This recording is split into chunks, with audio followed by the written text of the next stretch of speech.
Olá, pessoal! Hoje eu tô aqui com a Paloma Bueno, que veio falar de um assunto, aposto que inusitado para vocês. É um assunto que eu me incluo nisso, eu tenho pouquíssimo conhecimento a respeito, deveria ter mais. Eu acho que todo mundo, não só quem acompanha o cinema, mas todas as pessoas deveriam se interessar por esse assunto, se preocupar com isso, que é a questão da acessibilidade, né? A gente vai falar nesse vídeo um pouco como essa questão da acessibilidade está inserida ou deveria estar inserida dentro do audiovisual, né? Então a gente vai trazer um pouquinho dessa discussão hoje aqui para vocês. Obrigada pela presença, Paloma, tô super feliz. Muito obrigada pelo convite, para mim é uma honra, tô super feliz.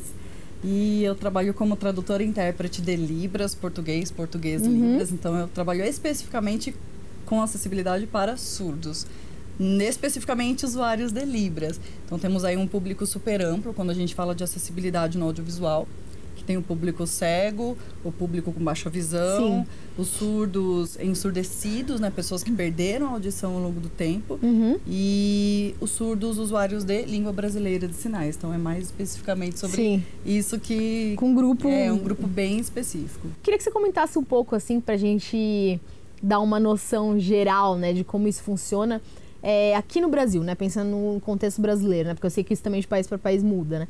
Como que é hoje em dia essa questão, que discussões estão sendo feitas dentro da comunidade, que leis que estão tramitando, que mudanças que a gente pode esperar no curto prazo? Bom, tem várias legislações já antigas, a LBI é a mais recente e que organiza melhor essas questões de acessibilidade, que é a Lei de Acessibilidade de 2015. Então, assim, ela fala que o ambiente de saúde, vários ambientes têm que ter acessibilidade. E na TV, né, tem um processo gradual, já vem desde 2006, 2010, que vem sendo regulamentado para que tenha legenda, audiodescrição e janela de Libras. Na TV, isso ainda é um pouco tímido, a gente vê isso mais nas eleições, né, que é o único lugar assim, onde que se cumpre mais. E que também tem um interesse por trás de atingir um público maior, por N motivos, né, também. Um público eleitor, são milhões no Brasil. E é um público que é obrigado a votar. Então, é um público que não é uma assim, opção, seria uma obrigação. E é um direito linguístico, né? A gente está falando de um público brasileiro que é estrangeiro no próprio país. Né? Quando liga a televisão, fica sem ter noção do que está acontecendo, né? Tô dando aula para uma pessoa surda agora pela primeira vez, né, na minha vida. Então é uma situação super nova para mim. E, no caso, ela lê em português, né? Ela faz leitura labial? Também. Então, isso é mais tranquilo, mas tem pessoas que não são alfabetizadas no português, né? Isso então mesmo. Ainda tem essa outra barreira aí, né? Isso mesmo.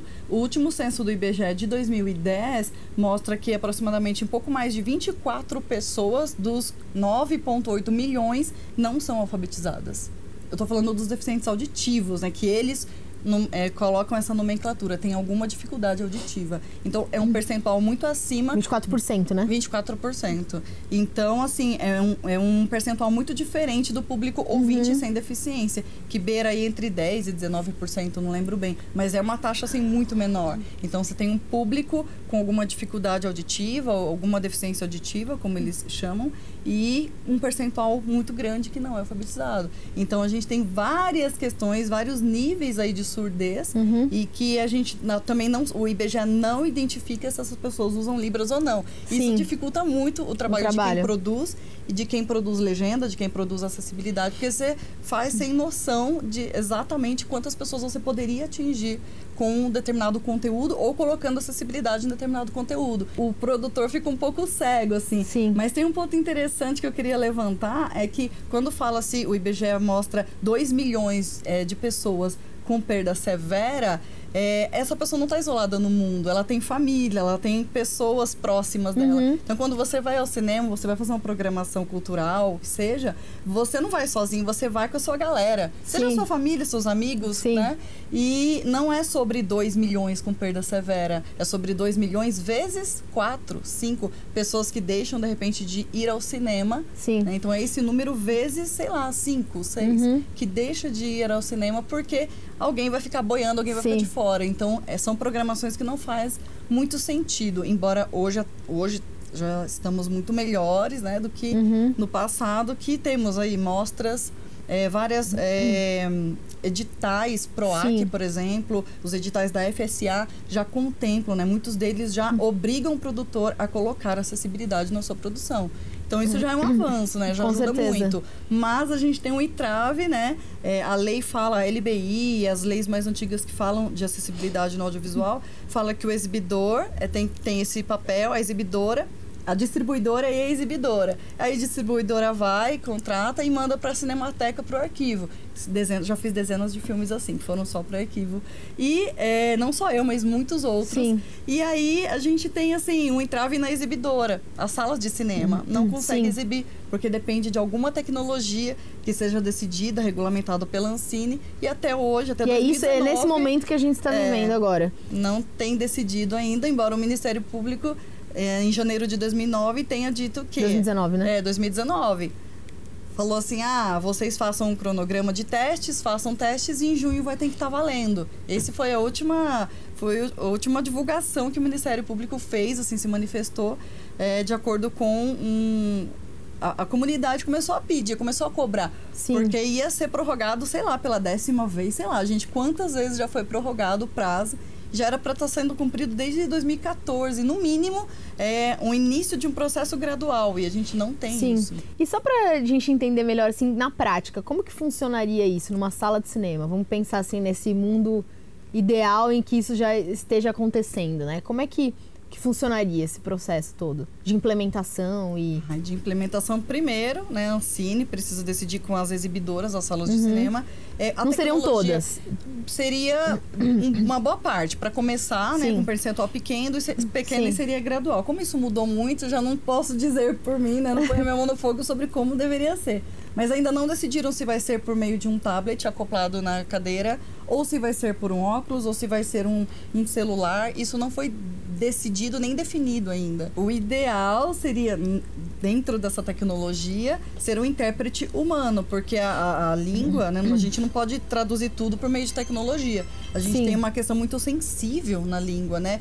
Duplo sentido, piadas, metáforas. Então imagina uma tradução por máquina ali, num filme, numa obra, né? Isso ia estragar a obra, né, do produtor. Né? Ele teve todo um trabalho, né, de fazer um Tem muita roteiro. nuance, né, na hora de transpor isso, que depende basicamente de uma pessoa ali. Sim, só um humano poderia julgar como aquilo seria traduzido. Só que seria, essa implementação seria via tecnologia. Via tecnologia, com certeza. Porque aí a discussão está onde isso seria colocado. Isso, seria um tablet, seria online, seria... analógico, enfim, a discussão não se chegou a uma conclusão de qual tecnologia foi decidida, até porque eles também querem, pelo meu entendimento na leitura das instruções normativas da Ancine, que eles querem uma tecnologia e que a pessoa seja cega, surda ou ensurdecida, clique lá se ela quer Libras, legenda, audiodescrição. Então eles querem um aparelho, uma única solução que resolva todos os problemas. Sim. Então eles não querem investir no equipamento agora, sei lá, milhões, bilhões, não sei. E aí de repente daqui a um tempo, tem uma outra tecnologia. Eles querem uma tecnologia que seja definitiva. Tem uma questão também que é interessante pensar, a questão dos créditos, por exemplo. Sim. Como que isso funcionaria, né? Porque o filme já está pronto, o trabalho do intérprete seria no momento posterior, né? E tem uma coisa também que é o seguinte, como que esse trabalho vai ser avaliado, né? Porque tudo a gente vai mensurar, né? Por exemplo, se uma legenda tá ruim, a gente vai ter uma maneira de reclamar. Se tá dando problema, sei lá, no som do cinema, a gente tem como falar, a projeção tá ruim, aconteceu alguma coisa. Como que seria... não sei se está sendo discutido, mas como que seria essa questão, né? A questão dos créditos e de avaliação desse serviço. Os créditos que você diz no fim, quando terminam os créditos, pisca lá, tradução. O mesmo procedimento, tradução. Libras, né? Tradução, acessibilidade. Aparece o nome do profissional responsável. Sim. E o procedimento ele é muito parecido com a questão das legendas. Pelo menos do pouco que eu estou vendo, é assim, com relação a dar os créditos. Pisca no final, tradução, acessibilidade, ou o nome da empresa, ou o nome do profissional. E a empresa que fornece já as legendas ou a dublagem, elas têm sido as principais do mercado a oferecer esse serviço. Então, elas têm o dever de avaliar, contratar uma consultoria externa, um profissional surdo que vai assistir, vai avaliar. Isso é importante um teste também. de recepção. Sim. Mais ou menos parecido com a legenda. Tem um consultor, tem um outro nome também que eu esqueci, que é a pessoa que olha e revisa, né? E diz se está bom, se não está, se está razoável, se não está. Então, isso é avaliado antes. Então, antes de entregar para o cliente. Então, é mais ou menos o mesmo procedimento que na legenda e na dublagem passa por um processo. Legal. E tem uma outra coisa também que é muito importante, né? Você começou falando que tem não sei quantas milhões de pessoas que estão, querendo ou não, excluídas desse entretenimento, enfim, de consumir esse tipo de programação. Então elas já estão marginalizadas, né? De certa forma, desse cenário. E aí, como que essas empresas, e como que, não sei se é uma questão também privada, ou do próprio governo, ou de uma parceria, né, público-privado, está pensando em reintroduzir essas pessoas dentro desse lugar? Porque não vai ser do dia para noite, né? Agora tem legenda, vai vir 1 milhão de pessoas assistir o filme, 1 milhão de pessoas. Não é assim, né, que funciona, né? Então, existe algum esforço, algum esforço até de propagandístico mesmo, de trabalhar a volta desse público para esse espaço, assim? A volta? A inclusão, né? Não, exatamente, não é uma volta, né? Exatamente. Porque a ida, né, desse público, sim. Na TV, o Ministério das Comunicações tinha ficado encarregado disso já por lei em 2006, 2010, 2015. Está bem claro isso na legislação, na LBI. E no cinema, a Ancine ficou responsável por isso, através de instruções normativas. Então, assim, a própria organização tem que tem que partir dela, esse esforço. Sim. Que já está na lei, já é lei, já há anos. E aí a gente depende um pouco da boa vontade, das iniciativas de fazer acontecer, né? Como, por exemplo, o Ministério Público fez agora, que é mandar, né? Ela teve que se pronunciar dizendo que tem que faça teste, já que tá difícil decidir uma tecnologia, então faz um cronograma de testes, faz uma pesquisa com o público, porque é só o público mesmo vai poder dizer, sabe? Eu como ouvinte, né? Você é ouvinte, nós somos ouvintes, é difícil a gente decidir por eles, na verdade a gente nem pode, né? Nem deve. Então eles precisam decidir, eles precisam também buscar e se manifestar, colocar seu ponto de vista, buscar lugares que estão fazendo testes, pesquisas, até encontrar algo que agrade, né? Que os agrade.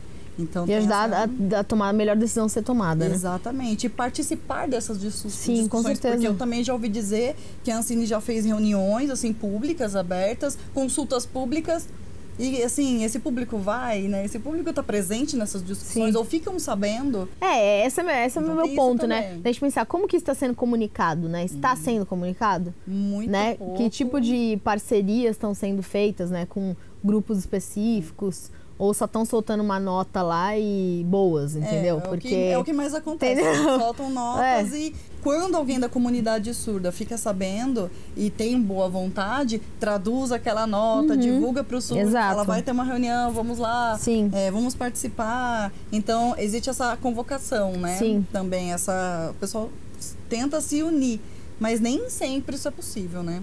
Em muitos momentos, em muitos casos, a gente não vê tanta participação. E isso dificulta um pouco o trabalho, né? Mas a gente vê tentativas. Porque, assim, esse público, ele já está acostumado a não ir, a saber que o cinema não tem acessibilidade mesmo, que o teatro não tem mesmo. E quando incluem, quando colocam, eles não põem o banner com a mãozinha assim, que é o símbolo de acessível em Libras.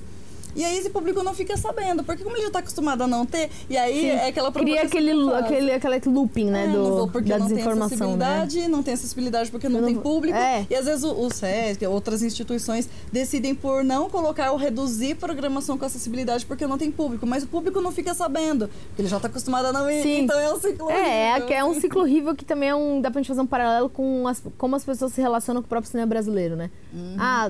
O cinema brasileiro não tem as salas porque as pessoas não gostam, ou as pessoas não gostam porque elas não ficam sabendo que existe, ou porque não tem nas salas e a pessoa mora longe e ela é obrigada a vir na Augusta pra assistir um filme.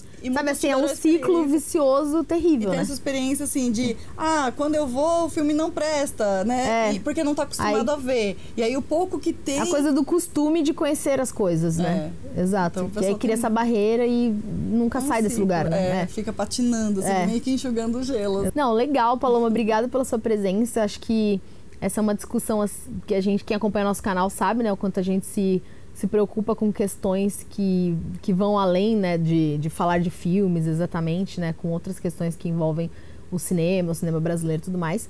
E esse tema é um tema super inédito aqui pra gente, então eu fico super feliz com a sua presença.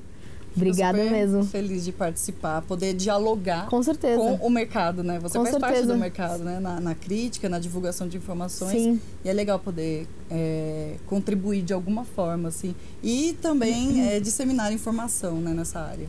Com certeza.